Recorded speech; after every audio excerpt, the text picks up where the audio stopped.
नमस्कार, वंदे मातरम। दोस्तों, स्वागत है आप सबका सैनिक पाठशाला में। जैसे आप बोर्ड पर देख पा रहे दोस्तों, आज के वीडियो के महत्वपूर्ण जानकारियों को लेकर आया हूं। तो इससे पहले कि आगे बढ़े, मैं बड़े जिम्मेवारी के साथ एक डिक्लेरेशन करना चाहता हूं। दोस्तों, मैं एक फौजी रिटायर्ड क्लर्क हूं। मैंने लगभग 17 साल 4 महीना नौकरी करके भारतीय सेना में रिटायर हुआ हूं और 17 साल 4 महीने की नौकरी में से ज्यादातर नौकरी मेरी रिकॉर्ड ऑफिस की रही है। इस वजह से जो फौजी जो हमारे रिटायर्ड है या जो फौजी सर्विंग एम्प्लॉइज हैं, उनके डॉक्यूमेंटेशन से जुड़ी हुई बहुत सारी ऐसी गुंडियां जो लगभग लोगों को पता नहीं होती है, उनके बारे में मैं जानकारी रखता हूं, क्योंकि रिकॉर्ड ऑफिस में पर्सनली मेरा सर्विस एक्सपीरियंस है। तो इस वजह से दोस्तों, बड़ी जिम्मेवारी के साथ मैं आप सबसे कहना चाहता हूं कि मेरे चैनल में जो मैं जानकारियां देता हूं, उसमें से लगभग 80% से भी ज्यादा जानकारियां डिफेंस के एम्प्लॉइज या डिफेंस के पेंशनर से जुड़ी हुई होती है।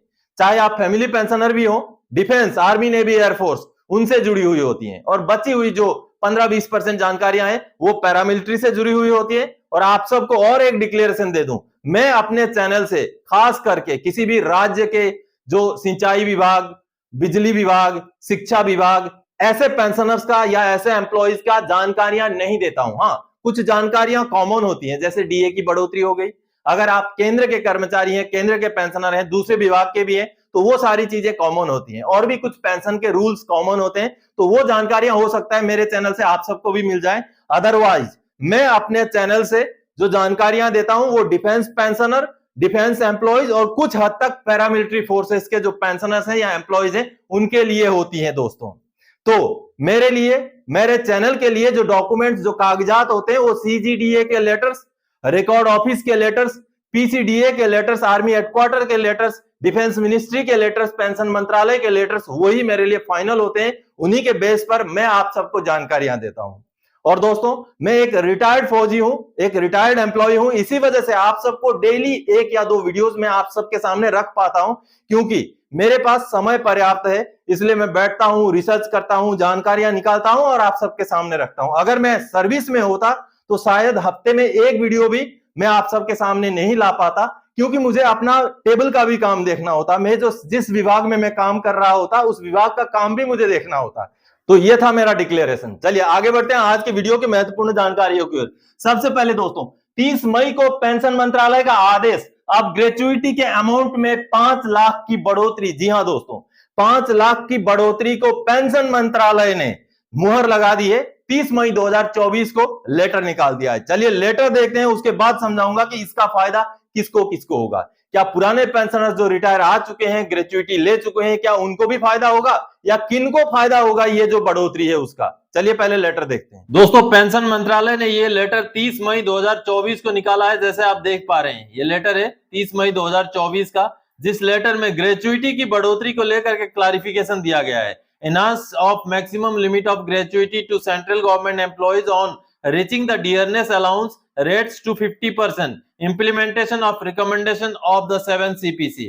देखिए दोस्तों, यहां पर सभी मंत्रालयों से डिस्कस करते हुए यहां लिखा गया है कि डीए जो है 46% से 50% हो जाने के बाद 1 जनवरी 2024 से ये आदेश लागू रहेंगे। और सभी मंत्रालयों से डिस्कस करने के बाद, उनसे बातचीत करने के बाद, अब जो ग्रेचुइटी का मैक्सिमम लिमिट है उसको 20 लाख से बढ़ा करके 25 लाख कर दिया गया है। यानी कि 50% डीएडीआर में बढ़ोतरी होने की वजह से ग्रेचुइटी लिमिट में 25% की बढ़ोतरी कर दी गई है। क्लियर आदेश है। इसका मतलब यह बनता है दोस्तों कि 50% से ऊपर जाने की कोई जरूरत नहीं है। ग्रेचुइटी की बढ़ोतरी पेंशन मंत्रालय ने सभी केंद्र के पेंशनर्स के लिए, ये सभी केंद्र के पेंशनर्स के लिए, किसी विभाग की यहां बात नहीं हो रही है, सभी केंद्र के पेंशनर्स के लिए जो ग्रेचुइटी की लिमिट है उसको अब बढ़ा दिया है और 20 से 25 लाख कर दिया गया है। आगे मैं समझाऊंगा इसका फायदा किसको होगा। क्या जो पेंशनर ऑलरेडी पेंशन आ गए, क्या उनको भी इसका फायदा मिलेगा? तो दोस्तों, आप सबको समझा दूं, ग्रेचुइटी का मैक्सिमम लिमिट 20 लाख से 25 लाख बढ़ने का मतलब क्या होता है। दोस्तों, जब हम पेंशन आते हैं तो ग्रेचुइटी हमें मिलती है। तो ग्रेचुइटी अगर आपका 20 लाख से ऊपर होता था तो वो आपको नहीं मिल पाता था। खास करके जो ऑफिसर्स हैं या जो ऑनरेरी कमीशन जो अफसर्स हैं, जेसीओस हैं, उनको इसका फायदा मिलता था। यानी कि जो सिपाही होता है, हवलदार होता है या जो नायब सूबेदार होते हैं, उनको ज्यादा से ज्यादा 7-8 लाख से लेकर के मैक्सिमम 15 लाख 17 लाख तक ही ग्रेचुइटी मिलता है। लेकिन जो ग्रेचुइटी की लिमिट अगर 20 लाख से ऊपर चला जाए तो वो हिस्सा उनको नहीं मिलता था। अब उसका लिमिट बढ़ा करके 25 लाख कर दिया गया है, यानी कि 25 लाख तक जो है आपको फायदा मिलेगा। यह फायदा ज्यादातर अधिकारियों को या ऑनरेरी कमीशन जो ऑफिसर्स हैं, जो जेसीओ हमारे होते हैं, उनको ही होगा। और जो पुराने रिटायरी हैं, जो पुराने पेंशनर हैं, जो ऑलरेडी ग्रेचुइटी ले चुके हैं, उनको इसका फायदा नहीं होगा। हाँ, जो रिटायर हुए हैं जनवरी 2024 में, फरवरी 2024 में, उनका अगर ऐसा केस है तो उनको इसका फायदा होगा, क्योंकि इसको लागू किया गया है 1 जनवरी 2024 से। चलिए आगे बढ़ते हैं। अगली जानकारी दोस्तों, स्पर्श से मई का पेंशन आया खाते में, चेक करें आपका आया, सही आया। दोस्तों ये जो मैसेजेस देख पा रहे हैं, स्पर्श की तरफ से पेंशन क्रेडिट करने का सिलसिला शुरू हो चुका है मई महीने का। मेरा भी पेंशन आ गया है, मेरा भी पेंशन पीएनबी की तरफ से आ चुका है और कई सारे और भी पेंशनर्स का पेंशन आ चुका है। अब ऐसे में आपने चेक करना है कि क्या आपको मिला। अगर आपको एसएमएस नहीं आया तो आप अपना अकाउंट स्टेटमेंट चेक कर लीजिए। हो सकता है एसएमएस ना आया हो, अकाउंट में पैसा क्रेडिट हो गया हो, या आपको सही मिला कि नहीं, ये भी आप चेक कर लीजिएगा, क्योंकि इस महीने भी आपका पेंशन 50% डीआर के हिसाब से ही आएगा और पिछले महीने जितना आया था वही अमाउंट इस महीने भी आएगा। तो अगर आपको अभी तक पेंशन नहीं मिला है अभी इस समय तक, तो आप चिंता ना करें, शाम या रात होते होते आपका पेंशन आपके खाते में क्रेडिट हो जाएगा। चलिए दोस्तों आगे बढ़ते हैं अगली जानकारी की ओर। डीए 50% होने पर ही बढ़ेंगे अलाउंसेस।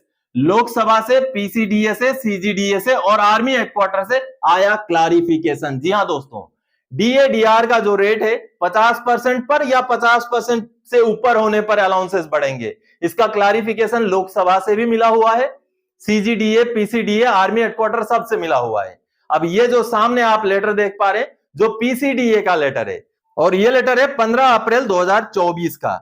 अब इस लेटर में पीसीडीए ने सीजीडीए का एक लेटर भेजा है जो कि 10 अप्रैल 2024 का लेटर है, और वो लेटर आप नीचे देख पा रहे हैं। अब इस लेटर में जो रिवाइज होने हैं अलाउंसेस 50% डीए होने के बाद, उसके बारे में जानकारी दी गई है और पैराग्राफ नंबर 2 में क्लियर लिखा हुआ है, therefore it is requested to take action for revision of rates of such allowances in accordance with the enhanced rate of DA at the rate of 50% with effect from 1 जनवरी 2024। और ये फिर से clarification कर दूं, सीजीडीए का लेटर है और defence pensioners और डिफेंस एम्प्लॉइज के लिए ही लागू है। आप सबने अभी सीजीडीए का लेटर देखा। अब मैं आपको दिखाता हूं लोकसभा में पूछे गए सवाल जवाब का ब्यौरा। ये जो सामने आप लोकसभा में पूछे गए सवाल जवाब का ब्यौरा देख पा रहे हैं दोस्तों, जिसमें लोकसभा में पूछा गया था दिसंबर 2023 को, 8 दिसंबर 2023 को, जिसका जवाब अजय भट्ट जी ने दिया है, जो राज्य मंत्री हैं, रक्षा मंत्रालय के राज्य मंत्री हैं। अब उन्होंने सवाल का जवाब देते हुए जो विडोज हैं, जो विडो पेंशनर्स हैं, उनको जो बढ़ोतरियां मिलती हैं, जो पेंशन या उससे रिलेटेड जो अलाउंसेस हैं, उसमें कब बढ़ोतरी की गई थी,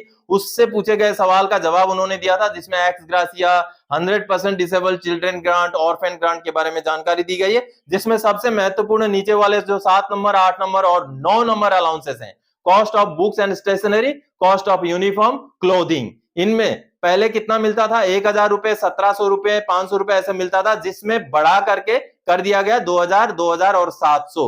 अब इसकी बढ़ोतरी कब होती है, ये यहां पर लिखा गया है clearly, the allowances are revision in each pay commission and the last revision came in force with effect from 1 July 2017। आगे लिखा गया है, these allowances shall go up by 25% each time DA rise by 50%। यानी कि जैसे ही DA 50% पहुंच जाएगा तब इनके जो बढ़ोतरी 25% की बढ़ोतरी हो जाएगी, ऐसा यहां पर लिखा गया है दोस्तों। और ये भी शुद्ध डिफेंस पेंशनर के लिए है, विडोज के लिए है दोस्तों। आगे मैं आपको अभी आर्मी हेडक्वार्टर का लेटर दिखाता हूं, जिसमें अंग्रेजी के शब्द कुछ और हैं, लेकिन उसको लागू कब से किया गया वो आपको समझ में आएगा। चलिए लेटर देखते हैं दोस्तों। अब इस कड़ी में सबसे महत्वपूर्ण लेटर ये है, 12 अप्रैल 2024 के आर्मी हेडक्वार्टर के स्टैंडिंग आर्मी पे कमीशन सेल का ये लेटर है, जिसमें आप देख पा रहे हैं 50% डीए हो जाने के बाद बढ़ने वाले अलाउंसेस के बारे में यहाँ जानकारी दी गई है। देखिए यहाँ पर ये आप देख पा रहे हैं, ये क्लियरली लिखा हुआ 50% डीए हो जाने के बाद। अब यहाँ पर महत्वपूर्ण जो लिस्ट है, ये देखिए, ये लिस्ट है, देख पा रहे हैं आप, ड्रेस अलाउंस, फ्लाइंग अलाउंस, ऐसे करके बहुत सारे अलाउंसेस का लिस्ट है। अब मैं आपको लेके चलता हूं जहां पर एचआरए के बारे में लिखा गया है। ये देखिए एचआरए के बारे में, हाउस रेंट अलाउंस के बारे में। और हाउस रेंट अलाउंस के बारे में क्या लिखा गया है, revise to 30%, 20% and 10% when DA crosses 50%। यहां पर देखिए आप, यह अंग्रेजी का शब्द है क्रॉसेस 50%। अब आपको दिखाता हूं मैं सबसे महत्वपूर्ण बात। अब ये देखिए, ये 42 नंबर तक है, फिर 43, 44, 45 करके ये टोटल 48 ऐसे अलाउंसेस के लिस्ट जारी किया गया। अब देखिए, अब ये किस लेटर के तहत जारी किया गया, इसी लेटर के तहत, इसी लेटर का जो है अपेंडिक्स के बारे में बोला गया है। और इस लेटर के अपेंडिक्स में क्लियरली ये बोला गया है कि 1 जनवरी 2024 से, देखिए, रिवाइज रेट्स इफेक्टिव फ्रॉम 1 जनवरी 2024, यानी कि 50% डीए पहुंचने पर जो है 25% की अलाउंसेस की बढ़ोतरी, यानी कि जो भी रिवाइज रेट है वो कब से लागू है, 1 जनवरी 2024 से। तो आर्मी हेडक्वार्टर का ये लेटर भी क्लियरली बोलता है कि एचआरए से लेकर के बाकी जो भी अलाउंसेस का आपने अभी लिस्ट देखा, 48 कुल मिलाकर के ये जो लिस्ट आप देख पा रहे हैं, ये अब बढ़ जाएंगे 1 जनवरी 2024 से। तो आप सबने देखा दोस्तों, अंग्रेजी में कुछ भी लिखा हुआ हो, एचआरए डिफेंस एम्प्लॉयज के लिए 1 जनवरी 2024 से ही लागू होगा। सीजीडीए भी बोल चुका है और आर्मी हेडक्वार्टर का पे कमीशन सेल का लेटर भी बोल चुका है। चलिए आगे बढ़ते हैं अगली जानकारी की ओर दोस्तों। स्पर्श है कि मानता नहीं, अभी ओआरओपी 2 का एरियर का भुगतान बचा है, क्या यही हाल ओआरओपी 3 का भी होगा? जी हां दोस्तों, बहुत सारे ऐसे पेंशनर्स हैं जिनमें स्पर्श की वजह से उनका एरियर ही अटक गया। जी हां, कई सारे पेंशनर्स हैं, बैंक से ले रहे थे, डीपीडीओ से ले रहे थे, उनका दूसरा तीसरा किस्त वहां से हो गया था, स्पर्श में माइग्रेशन हो गया, बाकी का किस्त अभी तक मिला ही नहीं। अब ये जो सर्टिफिकेट आप सामने देख पा रहे हैं दोस्तों, जिसमें पीएनबी ने बाकायदा सर्टिफिकेट जारी किया है, ये स्पर्श को भेजा गया है कि बैंक ने, यानी कि सीपीपीसी द्वारा 11 जून 2023 को 33,461 रुपए, 11 अगस्त 2023 को 33,461 रुपए जो है उनको भुगतान कर दिया, जो कि सर्विस एलिमेंट का था। और आगे 10,012 रुपए 23 जून 2023 को और 11 अगस्त 2023 को उनको भुगतान हुआ है, जो डिसेबिलिटी एलिमेंट का एरियर था ओआरओपी 2 का। अब पेंशनर का कहना है, और ये सर्टिफिकेट भी बोलता है कि उनको सर्विस एलिमेंट का तो माइग्रेशन हो जाने के बाद भी पैसा मिल गया। उनका माइग्रेशन अक्टूबर में हुआ है 2023 में, और सर्विस एलिमेंट जो 33,461 रुपए तीसरा चौथा इंस्टॉलमेंट उनको माइग्रेशन हो जाने के बाद भी मिल गया है। लेकिन जो डिसेबिलिटी एलिमेंट का इंस्टॉलमेंट था 10,012 रुपए, जो तीसरा और चौथा इंस्टॉलमेंट अभी तक उनको नहीं मिला है। यानी कि दोस्तों, बहुत सारे पेंशनर्स ऐसे बचे हुए हैं जिनका स्पर्श में माइग्रेशन हो जाने की वजह से आज भी ओआरओपी 2 का एरियर अटका पड़ा है। तो क्या ऐसी ही हालत ओआरओपी 3 में होगी? क्योंकि जब ओआरओपी 2 का ही अभी तक क्लियर नहीं हुआ है, तो आगे आने वाले दिनों में ओआरओपी 3 लागू होना है। तो ऐसा ना हो, तो ओआरओपी 3 आते आते स्पर्श की सारी कमजोरियां, सारी कमियों को दूर करे पीसीडीए, ऐसी हमारी अपील है। तो दोस्तों, आज के इस वीडियो में इन्हीं जानकारियों के साथ आया था। आगे और कोई जानकारी आपसे सरोकार रखने वाला विषय लेके मैं फिर से हाजिर हो जाऊंगा। तब तक के लिए जय हिंद दोस्तों।